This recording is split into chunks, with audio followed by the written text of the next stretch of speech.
And Congratulations. thank you so much. Thank you for the foreword. I'm talking to organizations because my goal is not just to sell it kind of, on Amazon, but to provide training using that particular book. And that's what I've done with a lot of my books that are mental health related or addiction counseling related. This one Oh, is goodness. leadership, but focuses on MI, which is motivational interviewing. And so I've contacted several organizations who are interested in it, especially one particular organization is is CADAP, is the California Addiction Treatment Professionals, and they provide certification for addiction professionals, especially those who have DUI programs. The CEO loved it, so I want to start doing some training and stuff. I haven't done any much marketing, other than what I put on LinkedIn. I don't understand all of this, the process of writing and publishing a book. It sounds like it's a lot of work. The writing And part, yeah. yeah, And then the marketing. and then if you sell books on Amazon, someone said who had done that said that you only make like cents on the dollar. Yeah. Well, yeah, 60% I think is the highest. Yeah. Unless you sell it yourself, but you have to buy the book at the author's price and then sell it. And I usually, when I speak at conferences, that's where I take my books. Uh-huh. I see, said the blind man. So yeah, I just take it with the conferences and they sell it for me at the conference, especially the addiction conferences. All right, so Noah, I am going to start to record. Okay, I'm gonna mute myself. But like I said though, when when we start to do questions, ask something, or I'll just spend the whole day asking. Not the whole day. Sorry, that sounded bad.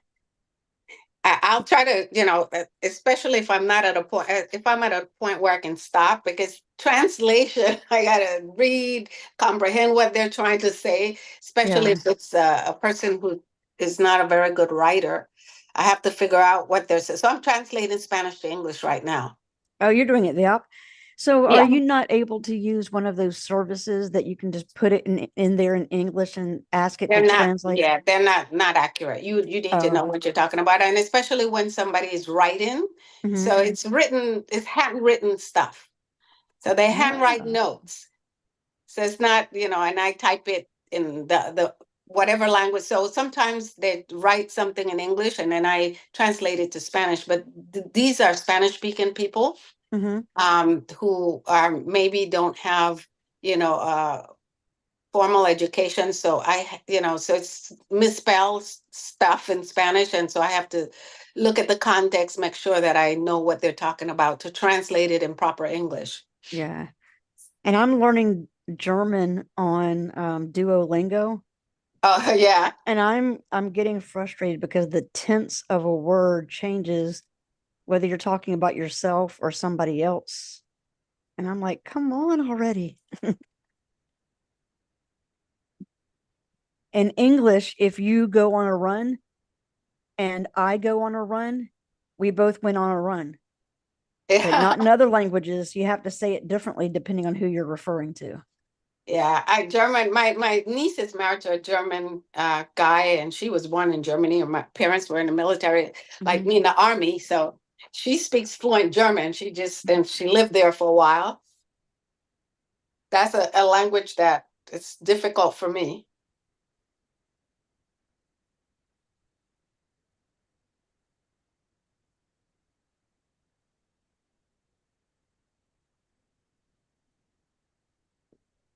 Hey, Tiffany, are you still there? She just walked Okay, off. I'm back. I had to eliminate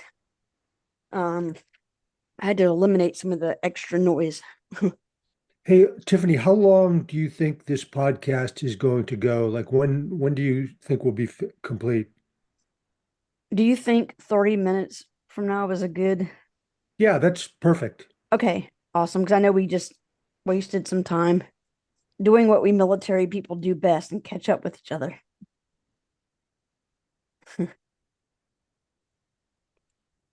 All right, so are you ready? Yes. Okay, so let me do this. Mm.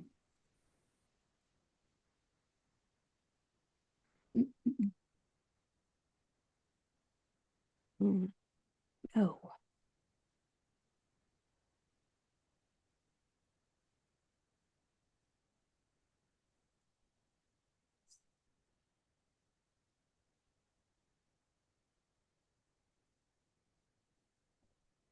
All right, everybody. This is a live recording for the Medal of Honor.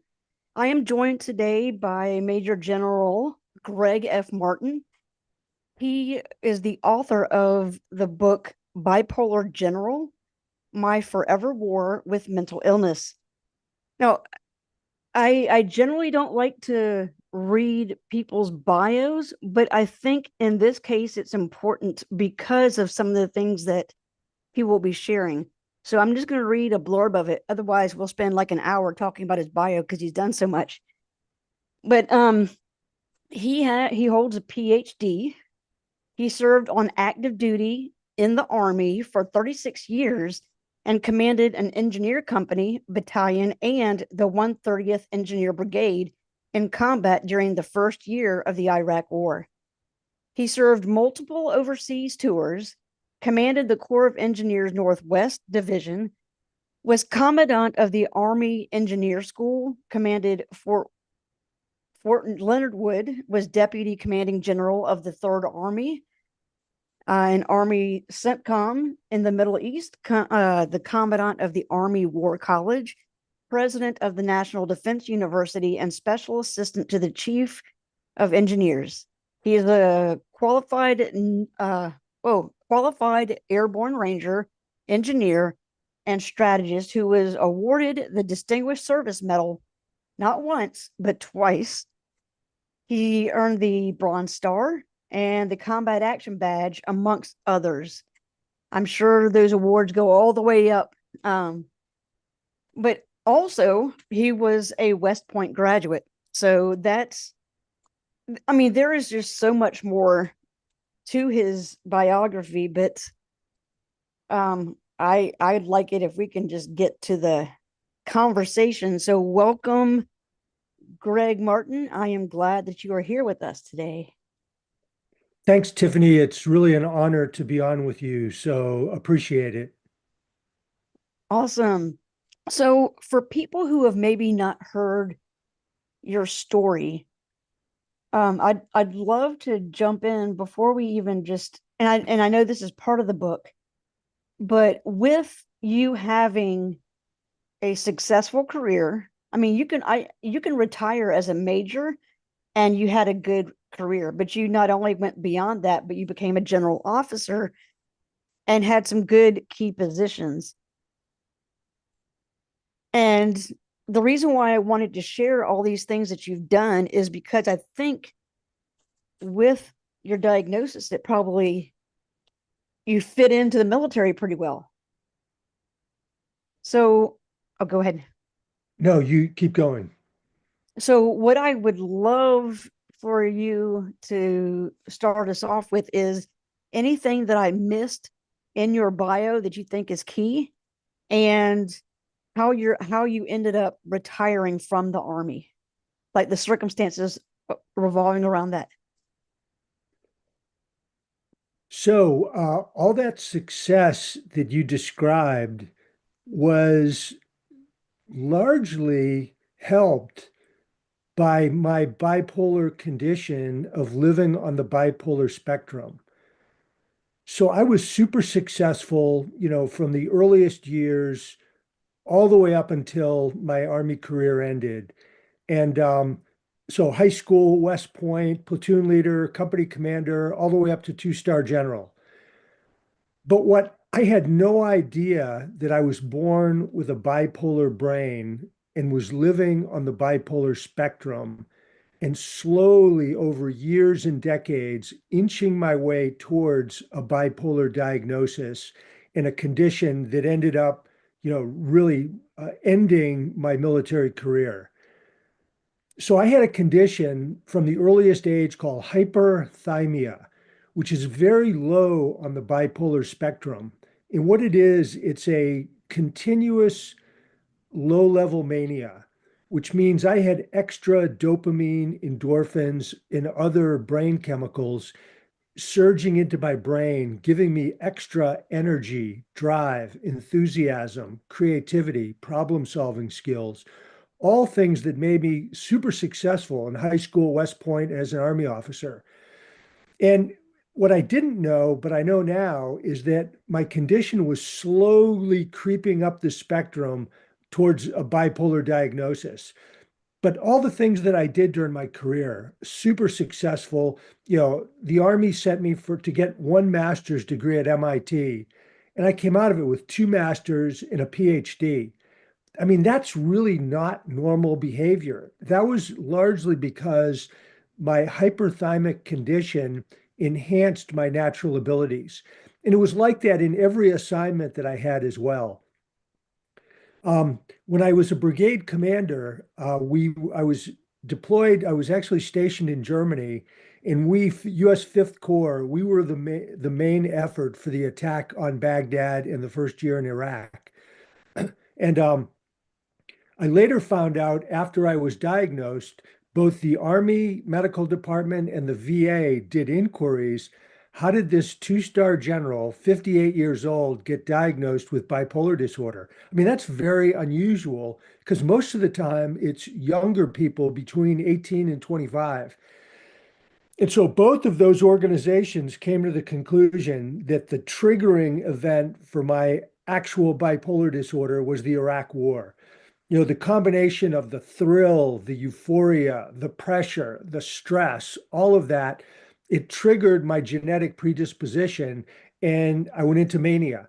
And I'll never forget when we attacked from Kuwait into Iraq, the engineers had a leading role in that attack all the way to Baghdad, clearing minefields, IEDs, putting bridges in, putting in airfields, helipads. And I felt like Superman. I felt bulletproof. I didn't need sleep. I had unbelievable energy. I was making life and death decisions routinely. I would anticipate and solve complex problems before anybody else knew there was even a problem. And that carried on for the whole year. But when I went back to Germany, I crashed into a terrible depression for almost a year. And so that was my first real up down bipolar cycle where I really cycled through the manic high and the depressive low. And so nobody knew I had bipolar disorder, including me. It was unrecognized, undiagnosed. But over the next 12 years after Iraq, my manic highs went higher and higher. My depressive lows went lower and lower. I started to develop psychosis, which are delusions and hallucinations, until by 2014, you know, more than a decade after the Iraq War, I went into full-blown mania, which, I mean, essentially a state of madness, insanity. I was disruptive, over the top, out of control. And so, whereas prior to that, nobody really recognized what was going on with me. Once I went into full-blown mania, people said, hey, there's something going on with General Martin. There's something wrong mentally, emotionally. And they started writing anonymous letters to my boss, who was the chairman of the Joint Chiefs of Staff. And for any listeners who aren't aware, that's the top military officer in the country. And and so he did an assessment, and I had worked for him 4 different times, and we knew each other well. We were friends. That And was he General came Dempsey at that point, right? Yeah, General Martin Chairman. Dempsey, who later wrote the foreword to my book. But Dempsey basically called me in. I got a call, report to the chairman's office in the Pentagon. So I did. And I was so manic, I thought I was going to get promoted. And instead, I walk in his office, and the first person I could see in the back of the room was his lawyer. And I said, oh, no promotion today. And General Dempsey came across the room and he gave me a big hug. He said, Gregg, I love you like a brother. You've done an amazing job as president of National Defense University. I give you a grade of A plus, but your time at NDU, the university, is over. You have until 5 p.m. today to resign or I'll fire you. And I'm ordering you to get a psychiatric evaluation at Walter Reed this week. What are your questions? And you'd think that I was probably disappointed or, down. Not at all. I said, because I was so manic, I said, thank you, sir. That's great news because God put me here to do big things. Now he's going to put me somewhere else to do even bigger things. And General Dempsey's looking at me like I am out of my mind, which I was, in fact. So essentially, that ended my career. I mean, I was essentially fired. I was forced to retire. I was ordered to get a psych eval, which they misdiagnosed me multiple times. They said, hey, there's nothing wrong with you because my success as an officer sort of masked my mental illness. The doctors couldn't see past the stars, the success, the PhD, the combat experience. So they misdiagnosed me. But then I crashed into terrible depression. And I was in what I call bipolar hell for 2 years. So I was retired from the Army. I had a diagnosis of bipolar disorder, but I went into crippling depression, terrifying psychosis. And then I was hospitalized at a VA hospital in New England. And it wasn't until 2 years later that I got on the right medications and started to crawl back out of the pit and recover and heal myself and build a new life. I would say in the last 8 years, I have really recovered well, but it's never over. I'll always have this mental illness, and it's my job to manage it, to harness it, to live with it and live a great life that's happy, healthy, and purposeful. And that's what I've been doing for the last 8 years. And I've crafted out a new mission statement, which is sharing my bipolar story to help stop stigma, promote recovery, and save lives. And that's just driving me forward. I love it. I have two questions that completely different questions. First, that moment when you are in General Dempsey's office.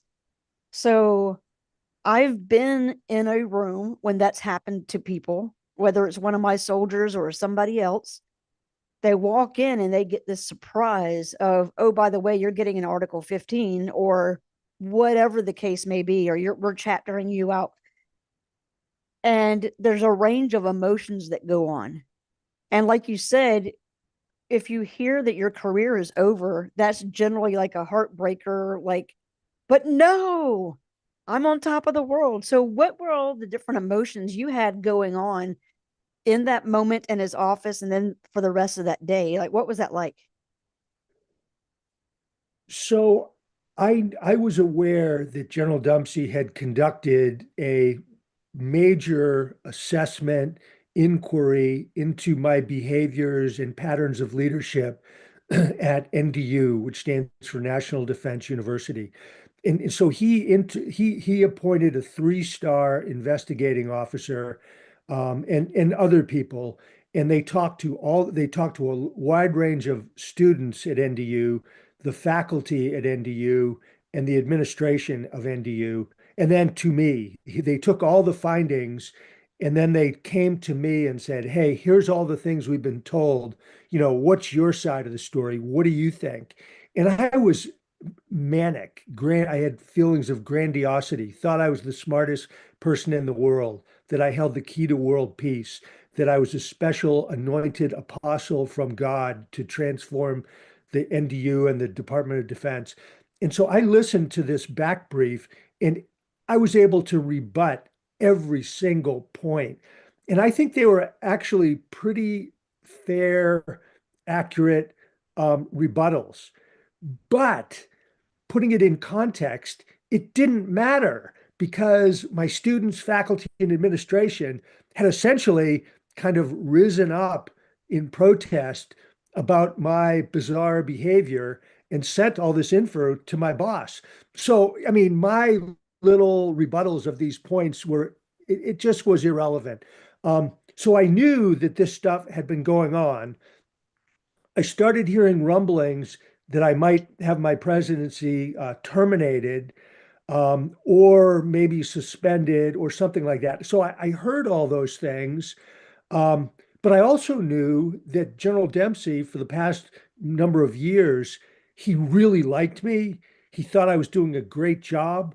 I briefed him on a regular basis, and I got nothing but positive feedback. Gregg, you're doing a great job. Gregg, keep it up. Hey, this is a tough job. People don't want to change, but you have to lead change. Drive on, keep going, make it happen. So in my mind, I knew he really thought I was doing well. Um, but all these complaints came sort of after all these accolades from him. I also knew that the position had previously been a three-star slot, not two. And I knew there were people who wanted to put it back as a three-star position. So I thought, hey, maybe he's going to promote me. Mhm. Then the other thing was, General Dempsey and others thought that the tenure at the university should be more than 2 years. Like at West Point, the superintendent is there for 5 years. And so I had put forward a proposal that they increase it from 2 years to 5 years. And they incrementally gave me a 1 year extension. So from two to three. And I actually got fired at my 2 year point. But so I had all these things going through my mind. I'm thinking, well, maybe they're going to promote me because, the chairman thinks I'm doing a great job. All the feedback's positive. Maybe they're going to extend me to 5 years. Or, based on all these assessments and complaints and anonymous letters and, whistleblower stuff, I might be going to get fired. So I had all these things going through my mind. But again, I was so manic, so high on these natural chemicals. It didn't matter to me. I'm like, hey, they're all good outcomes. It doesn't matter. If I get promoted, awesome. If I get extended, hey, that's great. If I get fired, that's fine too, because God has a plan for me. God's going to move me somewhere else and give me a new mission to make a difference in a whole new setting. So it's win, win, win. So when I went in there and I saw the lawyer, I knew, okay, this is not a good outcome because he's only there because something bad is going to happen, and he's there to kind of, backstop the boss and keep the boss from doing anything improper in, what is essentially kind of a legal matter. Mhm. And so I right away knew, okay, this is not going to be a happy outcome. But when General Dempsey came across the office and gave me a big hug and said, hey, I love you. You've done a great job. I mean, it elevated me. I felt really good. But talking Um, about mixed signals, though, oh my goodness, I'm yeah, getting promoted. You don't need a JAG officer for the chairman of the Joint Chief of Staff to promote me, so it must not be good. But yet that same chairman of the Joint Chief of Staff comes over and gives me a hug. What's going on? right. So, So anyway, when he did give me that opportunity, he actually said some things that were kind of funny. He asked me for my assessment, what I thought, and I told him, I said, "Sir, I think I'm implementing your plan to transform NDU. I mean, we talked about this. This was your plan. I'm aggressively carrying it out. There's people don't want to change. They're resistant to change. They're fighting me very, very hard, which means they're essentially fighting you. Um, and so I think if you gave me, just one more year, I could, really complete the deal, close the mission, and then I can retire." And he sort of chuckled and he says, "Oh, you're like Sisyphus, who's a Greek guy who kept pushing the boulder up the hill and it kept rolling back on him and push it further, roll back." He said, "Yeah, you're like Sisyphus. You just give me a little more time and I'll get the boulder over the hill." And but when he told me you have until 5 o'clock to resign or I'm going to fire you, I knew that's I'm not going to wait till after 5 o'clock and get relieved for cause. I mean, that would be foolish. So I had enough sense to take his olive branch in his offer to just resign voluntarily. It did flash through my mind for a minute to say, no, you have to fire me. But if you get fired versus voluntarily resigning, there's a huge difference. I mean, if you voluntarily resign, that's it. That's the end of the action. Nothing, there's pay implications, there's rank implication, implications. So I'm lucky that I had enough common sense to take the opportunity to resign. And I also, when he said, I'm ordering you to get a psychiatric evaluation, um, I appreciate it. I said, hey, he's the boss. He knows me well. If he sees, something of concern and he's ordering me, that to me is a caring boss. And Mhm. so again, it was kind of strange where I was so manic, but yet I had enough good sense to, not fight him or resist him, but to just sort of go with the flow and accept the fact that he's a friend trying to take care of me, trying to, keep on top of his mission. But then he said, hey, when you leave this office, you need to go down to the Vice Chief of Staff of the Army, and he wants to talk to you. So I did. I went down there and went down to the vice, who was a guy I knew. He was a neighbor, a friend, and 4-star general. And he said, Gregg, I know what happened. You essentially, had to resign. He said, so you're now back in the army. You're no longer in the joint world. Because the joint world draws its people from the services. So once I was out of the NDU, I came back to the Army and he said, look, um, do you want to retire like in 30 days? Would you like to retire in 60 days? Or would you like to just stick with the retirement date you have? I said, well, since the future's uncertain, why don't we just keep the same retirement? He said, okay, fine. He said, I need to put you in a job for the next 6 months. And he said, the options are you can come into the building, the Pentagon, and work for me. I can find somebody else in the Pentagon that you work for and do special projects, or I can assign you to the Army Corps of Engineers, which was my basic branch, and you can work there. And I said, well, I'll take the Corps of Engineers. And so I did. What I didn't anticipate was how rapidly I was going to spiral from happy, euphoric mania to um, irritated, angry, rageful mania, and how mad I got. And then I went from there, I crashed into terrible depression, and the delusions and hallucinations just exploded and really terrified me. And I really became quickly incapable of working. I was so in such bad shape mentally that I mean I couldn't decide what clothes to put on, what socks to put on, what shoes to wear. I couldn't decide anything. I was completely withdrawn. I stopped leaving the house. Um, Days that I did get into the Corps of Engineer office, I never left the little office they had assigned me to. I was confused. My brain was foggy, um, indecisive, withdrawn. I went from being an extrovert to an introvert. It was absolutely horrible. Um, so, those were some of the feelings. And then I was terrified that the people at NDU, I thought for sure they had risen up against me and they had a plot to get me convicted of crimes against the government, um, put in jail, and where I would be beaten and murdered.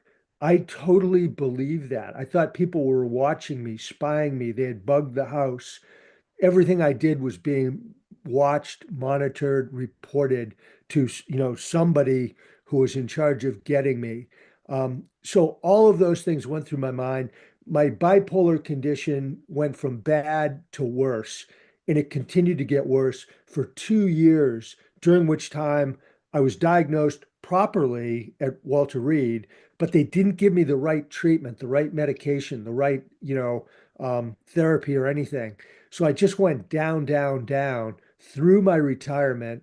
Then the military had no battle handover, no continuity of care when I left active duty into the civilian world. So I just spiraled into the pit until finally I got inpatient care. I was hospitalized by the VA, and then it was still a months long process, but I finally got on the right track to recovering. And then ultimately, the thing that made the big difference was getting the right medication for my brain. And it's interesting, everybody's brain is different and it responds to different medications. Like mine did not respond to the first 10 medications they gave me. But then they gave me lithium, which is a natural salt harvested from the earth. And then that made the difference. Like right away, inside of a week, boom, I started getting better. So, I had so many different feelings, from elation and euphoria to crippling depression, fear, terror, delusions, hallucinations, just all of those things. And then finally, I will say when I was hospitalized with the VA, that really elevated my spirits because I said, you know what? Now I'm going to have medical professionals, a whole team of them, psychiatrists, psychologists, therapists, nurses, all focused on me to help me get better. And so that experience of being hospitalized was really one of the most positive experiences I've ever gone through. And then ultimately, I got on the path to recovery. So lots of mixed feelings. Yeah. So, I'm sorry. well, I'm glad that we happen to have a clinical psychologist with us because I have a question for you, and maybe she can jump in and correct me on this. But I want to backtrack on this for people who don't know anything about bipolar, or they've heard about it but don't know quite what it is. And I still don't even know half of it. But there's, and this may, so for those who don't know, DSM-5 or 6, whatever we're The on DSM now. 5, Okay. DSM 5 TR. The TR. Okay. I knew it was moving. So the question I have is, what little bit I thought I knew was bipolar 1 and bipolar 2. One of them was more manic, the other one was more depressive. But then you have Gregg, who experienced both extreme sides of it. So what is bipolar, I guess, is the question. Well, if you think of a pole, the person experiences a range of emotions to the extreme on opposite poles.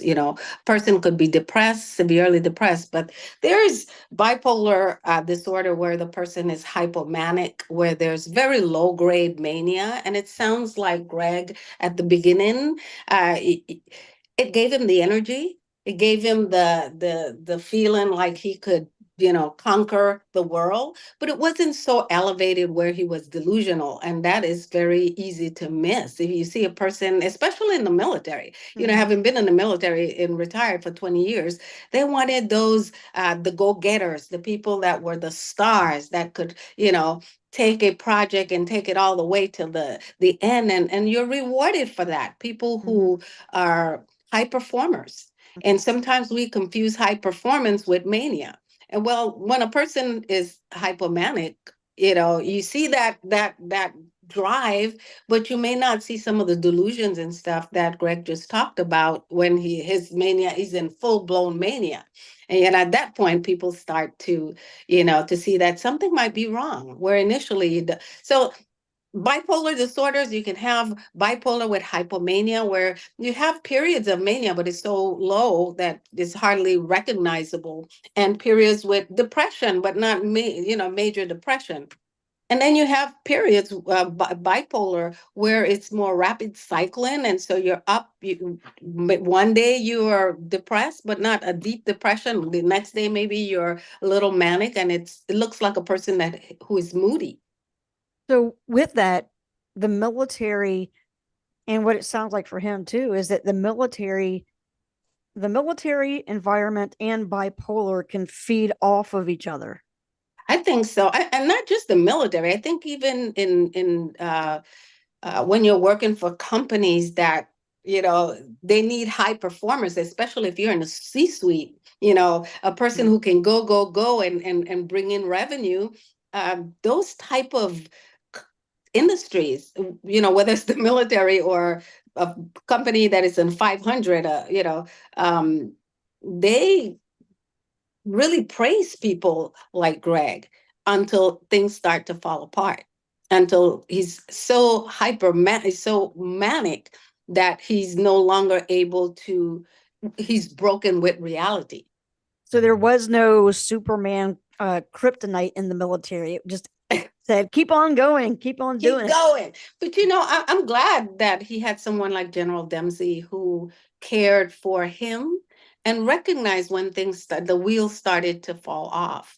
And I think that's where we really need it. And I have a question for Gregg is, you get praised when you're doing all these things. What one thing would you say to leaders, uh, that might maybe have them take a step back and recognize they're not psychologists, they're not therapists, but what one thing General Dempsey saw, or that you may have been able to notice, that you would tell a leader, hey, look out for this before the person goes off the rails? One is prevention. And I think the way a person can prevent or mitigate, and it's not 100% guaranteed, is to have a sense of balance in their life. Healthy diet, plenty of exercise, lower your stress level, which is hard in the military because it's a stressful environment. Get sleep, I think, is a huge thing. I went my whole life sleep deprived, but had no idea that I was sleep deprived. I just didn't need it, so I did more things. And I think taking time off to have fun, to reflect. I think some form of meditation, mindfulness, are important. Having a pet like a dog, I think is a great thing that can distract a person from, the pressures of their own life. So that's more, I gave you a bunch of little things, but it all comes under the heading of balance or prevention. That's what I think. And I guess the other thing kind of tied to that, and I think the military needs to really enforce this, is everybody from private to four-star general needs to have a battle buddy or a peer support person who understands what the basic symptoms and signs of the most common mental illnesses are. And if they see troubling trends and patterns, which were really out in the open with me for many years. I mean, anybody who knew what bipolar disorder was, what the basic tenets are, could have identified it years and years before I was diagnosed. But people were untrained. They didn't know. They weren't trained. If they did see something, they weren't trained on how to have that hard conversation. So, I mean, somebody should have been able to say, wow, I mean, General Martin is really, these are the things I'm seeing. That looks like bipolar disorder. They don't have to know the same thing, that you or a psychiatrist know, but just some basics. And then say, hey, Gregg, I love you. I'm your friend, but I'm seeing some troubling signs. How about we go see a mental health person? I'll go with you to give you some, confidence and to support you. And, just that's another thing that kind of goes hand in hand. And that's more of an institutional organizational change. But I guess balance and prevention are the big one. And that's I wish I remembered it now or wrote it down, but I read an article yesterday about mental health and suicide and how the VA and Department of Defense are both not doing as good as they should because I think there's still that stigma even amongst the organizations that says mental health is for weak people. Care is for weak people. So we don't talk about it. But it seems like what's happening is more people have to die by suicide for it to be a red flag or a white flag or whatever saying, hey, we need some help here. And I feel like that red flag has been flown, but we're still not there yet. And mental health really is important.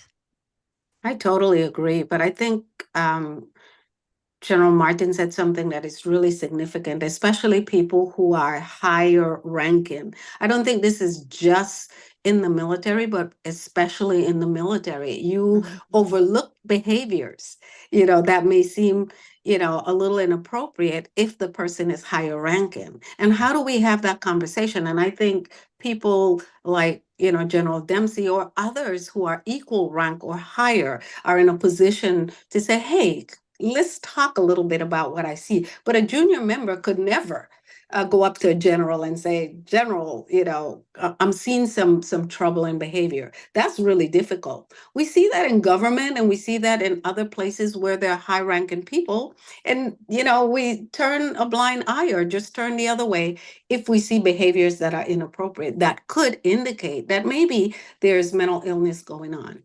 Mm-hmm. Yeah, and I think back to what we were saying earlier too is in the military is structured in a way that you have to perform and you either accomplish the mission or you don't. There is no partially or gray area. You either accomplish it or you don't.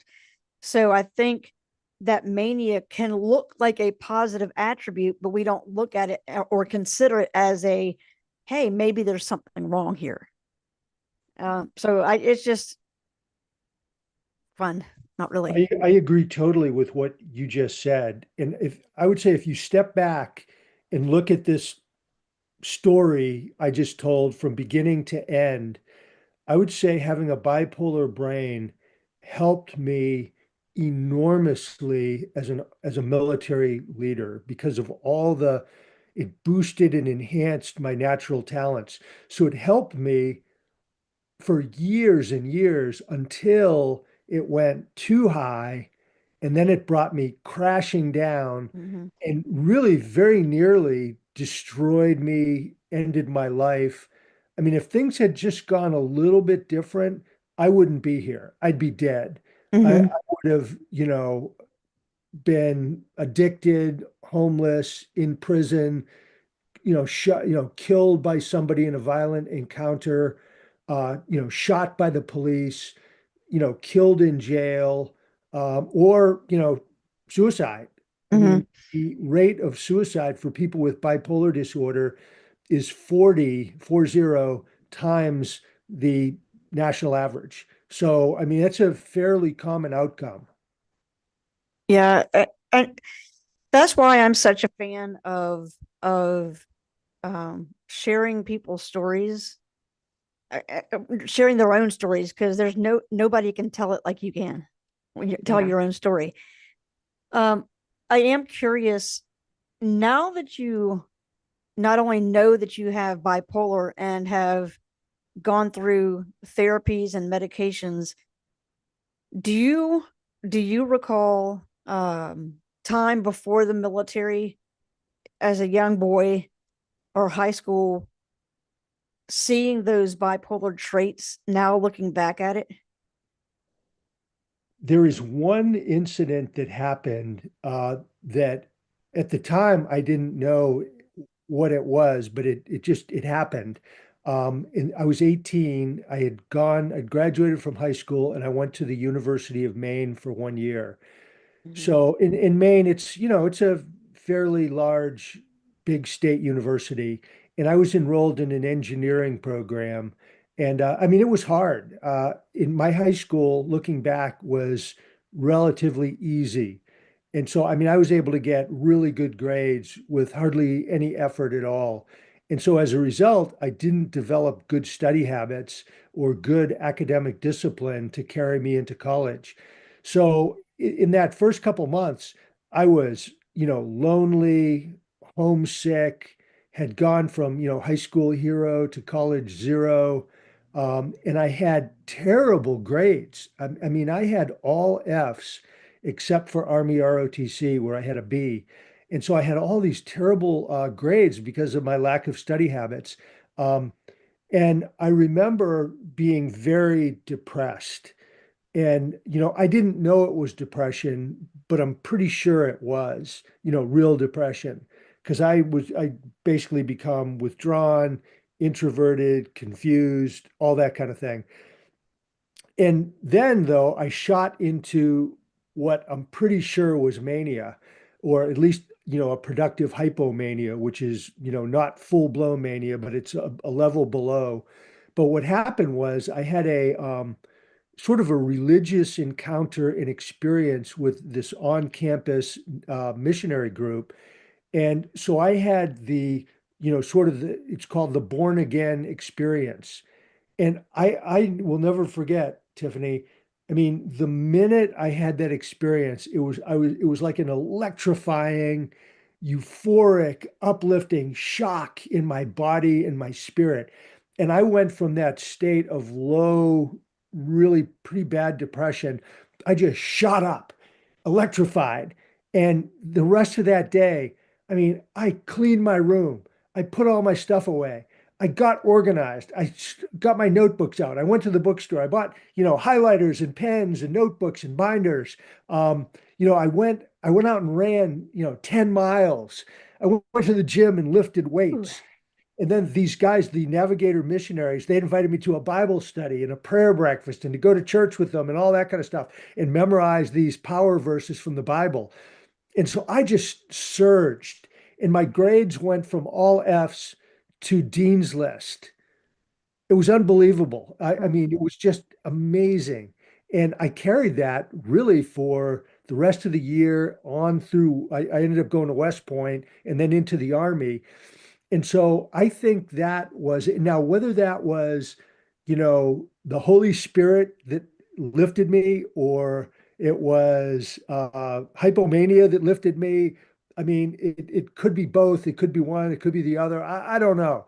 But whatever, it Mhm. happened. It worked. And I was a changed person. So that's kind of a long answer to your question. I think that that was probably at the age of 18 an probably a bipolar cycle from depression into, at least hypomania. And then I stayed in this hypomanic state almost continuously, year after year, decade after decade, until later when I finally started going into real mania, real depression. I'd be interested, Nola, what do you think about that story? It could be like you said, it could be both or a combination. Now, the one way you would know the difference is when you're talking about the Holy Spirit, and I have had that experience. You have the Holy Spirit. It doesn't necessarily lead you, and it could lead you to do better because of the beliefs, especially people who may not understand Christian beliefs. The beliefs is that we want to be better. You want to be better because, and the Holy Spirit is that not just a drive, but is uh, uh, is kind of I'm trying to think about the word that I want to use when you come to Christ is like a down payment. I'm putting this in you. I'm leaving this for you to be like me.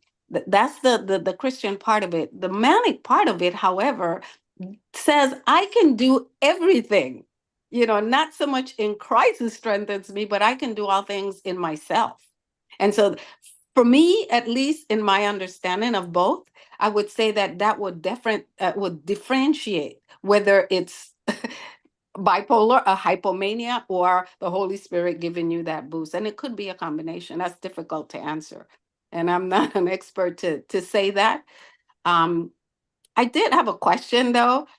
One of the things that I've seen with people, just with mental illness in general, but with bipolar, especially going into a depression or when they're really super manic, use substances to kind of bring them to status quo, to homeostasis. Do you find did you see that or found that was something you were attracted to using a substance in order to, you know, feel more normal or to normalize those feelings? Yes, and it was alcohol. Yeah. And where I noticed the change, I always sort of consumed a very low level of alcohol for, a long, long time. There wasn't a problem with the drinking, and it wasn't, for the most part, to excess. Occasionally at a party, on a Saturday night, I might, drink more than I should have. But by and large, it was a fairly steady state. Where I noticed the difference was when I came home from Iraq 10 years ago, and I plunged into significant depression. And, part of the redeployment medical screening is you see a psychiatric nurse and they ask you, how are you feeling? What's going on mentally, emotionally? And I said, well, during the whole year in Iraq, I was up, I was high, I felt great, I was full of joy and energy. Now that I'm home, I feel terrible. I have no energy. I'm withdrawn. I'm confused. Um, and she said, okay, well, what are you doing about it? And I said, well, number one, I try to get out and exercise vigorously, which is one of the great antidotes to depression. But I said, it's hard to exercise because I'm so depressed. I don't want to do it. So it's a real chore to exercise. And then I said, number two, if that doesn't work, I go over these, awesome power verses from the Bible to lift my spirit. And if that doesn't work, number three, I listen to really intense rock and roll music that'll fire me up and get me moving.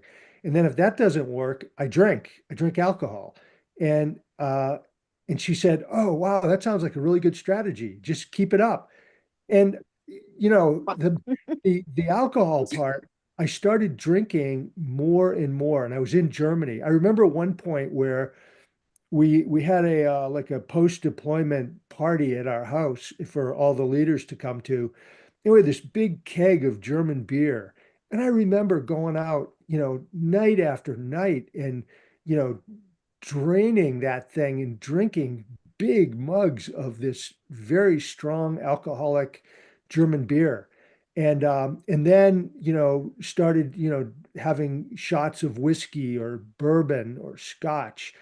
And so my drinking, which went up during the depression after deployment, when you are depressed, at least for me, I wanted to drink more because it made me feel better. Even though that was just a real temporary thing, it still made me feel better, even for a short time.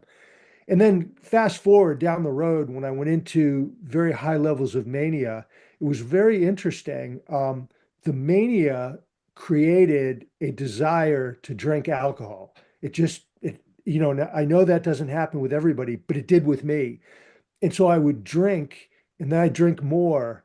And the more I drank, the more manic I got. And the more manic I got, the more I wanted to drink.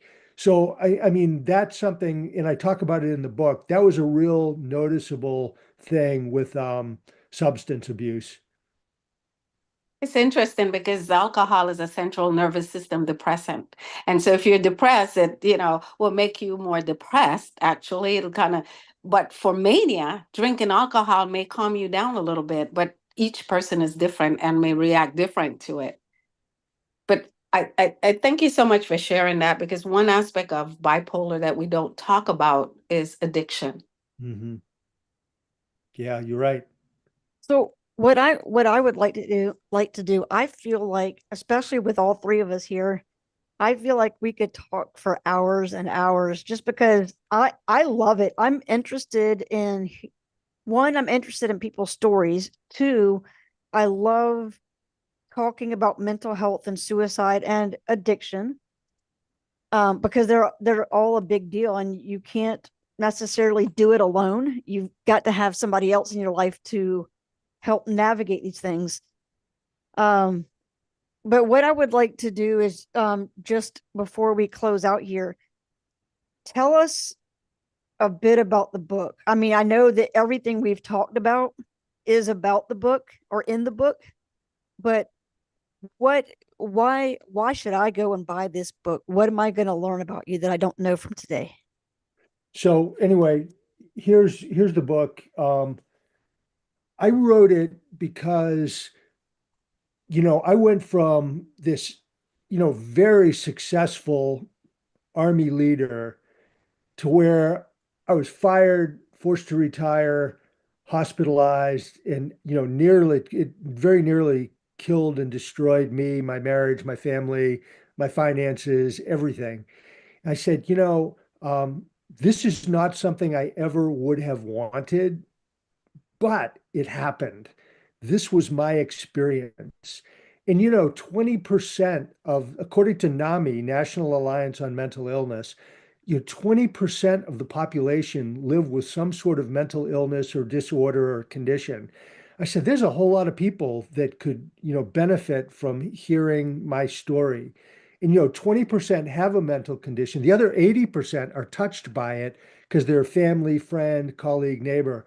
So I said, I can take this really terrible experience and turn it into something positive. I can educate people, I can inspire people, and do some real good. I can help stop stigma, because like the Ukrainians brought me to Ukraine to speak because they said, hey, this guy's an American general who's willing to talk about his mental illness. So if he can do it, the Ukrainian military should be able to do it too. So I think it can make a difference. The second thing is, I remember when my mother died back in 2021, I just felt this surge of energy that said, write your story, tell your story, get it out there. And then I thought, it'll be very therapeutic for me. It'll be good therapy to think about this, to write it down, talk to people who, my family members, my kids, my wife, people I worked with. I interviewed loads of people, who I had served with in the army and others. And I said, man, this will be a really good cathartic experience. And so that's really why I did it. And it was interesting, during the period when I started to really get my head around the story and, was writing the manuscript, it was a while before I got it published. And I had like about a year or two, and I wrote about 20 articles that are on my website and they got published. And so once I started writing these articles and putting the story out there, man, it just exploded. People wanted me to do interviews, podcasts, come speak to them. And this was everybody, the speaking was everybody from veterans and military to Fortune 500 companies to hospitals, medical schools. I mean, you name it. It was an unbelievable experience. And it really kind of motivated me. It was very inspiring to me to have this kind of a positive response. And the people that I love the most, who have been the most receptive, has been the professional medical community. And they call somebody like me an expert by lived experience. And they love to team up. So these doctors in med school, they want to team up with people that have actually lived with it.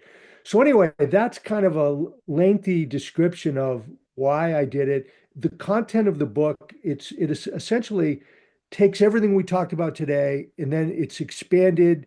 It's got a lot more detail, vignettes, little stories, and then it really has a continuous theme and thread that goes from the beginning through all of my success as an Army officer.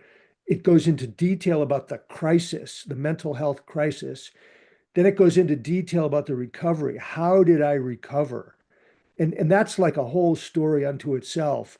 And then how did I rebuild my life? Because my life essentially got shattered. I mean, everything I had was blown up and it, fell apart, came crashing down.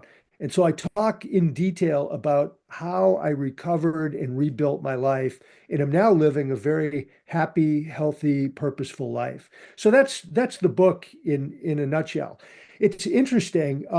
Lots of people, civilians who have never been in the military, one of the things they love about the book is they said, I was never in the military. I didn't know much about it. And I feel like reading your book, I have really a pretty good understanding of the military and how it works and how it's set up. And that was really pretty encouraging. Medical school professors, their basic assessment is this is the best, most detailed description of a serious mental illness that they've ever seen, and for sure with bipolar disorder. So that's kind of the kind of feedback that I get, and that's really what the book is all about. So people can purchase your book on Amazon, your website, and is Navy Press or I'm making that up? You can really buy the book anywhere that books are sold. The easiest place, and they do it at a fair price, is Amazon. I mean, you Okay. order it on Amazon, boom, they send it to you, and you'll get it the fastest. Barnes and Noble also very, very good. If you go to a local bookstore and they don't have it, then they'll order it for you, and Mhm. you can do it. And then my publisher was the Naval Institute Press. You Okay. can get a hold of them, and then if you go to my website, which is bipolargeneral.com, if you go to the website, I've got a link to those big publishers, and you can just hit the link, boom, you're right connected to them, and you can order. That's awesome. So I've got two two announcements, I guess, before we finish up here. One, for those who didn't catch it, the other person that we have here is Dr. Nola Veazey. She retired from the Air Force. And no, we two Army people are not going to hold that against her. We love the Air Force people too. Um, and she is a clinical psychologist, and even in the military, she served as a mental health specialist, I believe is what it's called. And the first episode of 2025 is going to be her and two other people that one's a forensic psychologist and the other I think is a family life counselor. um, and I had a conversation with them where they talk about different mental health issues. We talked about addiction, we talked about types of care, because I think we hear so many of these good stories, well, we don't really know what these things are all about, what PTSD is, a traumatic brain injury. So we have a discussion, and I really enjoyed that conversation. So that will be our first episode, starting off 2025. The other announcement is tonight. If you don't know, tonight, it wasn't planned out to be like this, but both General Gregg Martin and the person tonight have a couple things in common. They both graduated from West Point. They both became engineer officers in the Army, and they're both Rangers. But the difference is the other person was one of three females that first went through the Ranger School. Her name, she's still serving in the reserves. She is Lieutenant Colonel Lisa Jaster. And her story I love because it's about that grit and perseverance when she could have quit so many times because of getting recycled through the training. She could have easily said, "Oh well, I tried. I'm going home now," but she didn't. Um, so if you want to tune in 7:15 tonight, Eastern time, if you don't want to, you'll be able to catch the recording of that live session later on, just like this one. So go to YouTube, check out the Medal of Honor, and you'll be able to see this conversation that we just had as well.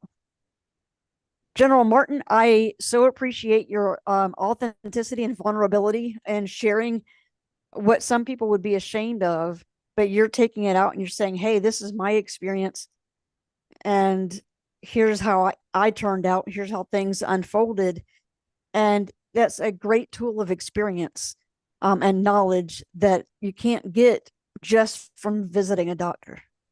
So I appreciate you sharing all that. Tiffany, it's really my privilege and pleasure to share the story.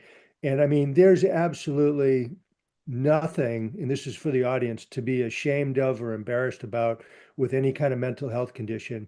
I mean, nobody's ashamed that they have cancer or a heart condition or diabetes, and neither should anybody be ashamed of having some sort of mental condition. And I just want to say to you, thanks for being such a, dynamic leader. I mean, putting this podcast together, arranging the interviews, everything you do is so impressive. And you're just making a great difference, and you're carrying your hua Army leadership experience forward and really serving a cause greater than yourself. So I just want to say thank you. My hat's off to you. And I also want to thank Dr. Nola for being with us, and thanks and congratulations on your book. Thank you so much. And thank you for writing the foreword. And My honor. since you're going to kind of tease everybody, do we know the name of the book and when it's going to be published, or is that not determined yet? The book is published, The Motivational Leader, a Ooh, leadership guide for small business owners and entrepreneurs. well, talking about knowing the subject of your book, I mean, dang, we're going to have to do this with you and your book. I would be glad to. Thank you so much, Tiffany, for what you do. Well, And I really appreciate that. And I got to be honest, I recently had a conversation with two different people. And one of the things that I shared was, yes, I do a podcast, but I don't necessarily feel like I'm making an impact because I'm not Joe Rogan. I'm not Sean Ryan. I'm not bringing in loads of listeners. One of the things that I've kind of resolved myself is if there's one person anywhere in the world that hears one episode and they don't kill themselves or they go get the help that they need for whatever their issue is, then my podcast is a success. And I may never know that. I may never know whose life is impacted because of listening to an episode of this podcast. So that's reassuring. It's not about the numbers, it's about how many lives are changed because they heard somebody's story on this podcast. And that's what I hope to accomplish.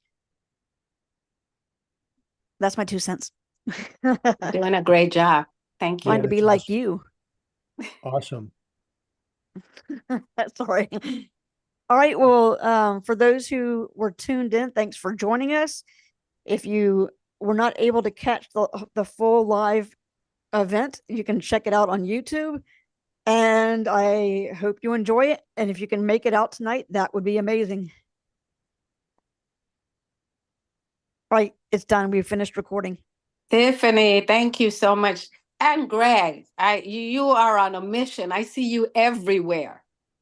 You are on a mission to help, not just to stop the stigma, but for people to get help, not just in addressing mental health issues, especially bipolar, but you're talking to leaders, what they can do. You're really speaking to leaders. What can you do to help people who you notice are having some trouble? You may not know how to diagnose it. You may not know the nomenclature, but you know something is wrong. So I really appreciate that. And go ahead. I'm sorry. No, I just want to say thank you. I really appreciate that feedback. And it means a whole lot coming from, a medical professional in the mental health field like yourself. So thank you. It's very encouraging. And you reminded me when you were sharing something towards the end of this that I thought about for me. So I had 24 years in the military. My first 9 years was just plain old active duty. I joined the reserves. I mobilized about 3 different times or 4 times. And then I became an AGR recruiter. And I became a recruiter so that I could try to get an active duty retirement. And your first 3 years on any AGR tour is a probationary time period. And I got removed from that. I got command referred to a mental health provider, and I got removed from active duty status. And to this day, I have no idea why. I did look at the character of discharge. It was an honorable discharge, but it was the code that was on there was to the effect of removed from active duty or not a good fit for active service, something to that effect. And so, but yet, like I said, I have no idea why that happened. I didn't have counseling statements or Article 15 things built up to warrant it, but it happened. And so it just made me think that could be something that I pursue myself to kind of figure out what happened, what was going on. But one thing that I do remember during that time of recruiting was that my depression, I've got the chronic major depression, and it was really bad. I mean, I was in Michigan where everything was white snow. And there's not much to do outdoors unless it involves the snow. So I remember I had gone to the grocery store and gotten whatever groceries I needed, and I saw the alcohol. And I said, I haven't really had a lot of mixed drinks. Let me look something up. And I started to buy liquor and mix it up just to see what it was like. And that exploration turned into something bad. There was a point where, and it happened progressively over time, but I ended up having a bunch of 20-ounce Cokes in the refrigerator. And in the morning, I'd get up, I would drink alcohol to go to sleep. And then in the morning, I would drink some of that Coke, and then I would pour alcohol in it and go to work with a Coke that had alcohol in it. So I knew I had that going on, but I'd love to kind of get down to the bottom of that and see what's what, as if I don't already have enough wrong with me. Explore it, yeah. What's that?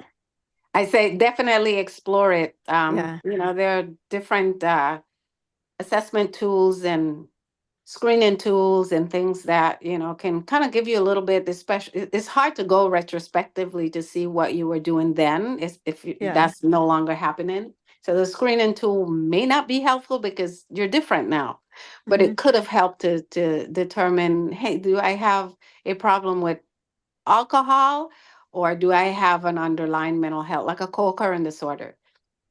Oh, I don't have a problem with alcohol. I love alcohol.